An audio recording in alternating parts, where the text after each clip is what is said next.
কবর প্রতিদিন ডাক দিয়ে বলে আনা বাইতুদ দুধ। প্রত্যেকের কবর প্রত্যেককে ডেকে বলে, ও আল্লাহর বান্দা, জানো আমি পোকামাকড়ের ঘর, পোকামাকড়ের ঘর।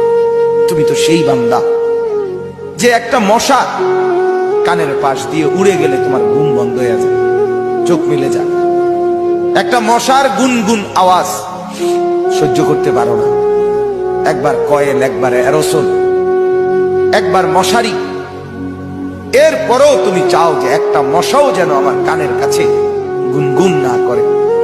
তো 5 ঘন্টার ঘুমের জন্য, 6 ঘন্টার ঘুমের জন্য বান্দা এই যত্ন নিলা, অনন্তকাল কিংবা বছরের পর বছর কবরের যে ঘুম দিবা, পড়ে থাকবা সেই ঘরে, পোকা মাকড়ের ঘর, সেই ঘরে তুমি ঘুমাইবা কেমনে, থাকবা? আমার বাপ, আমি থাকবো কিভাবে?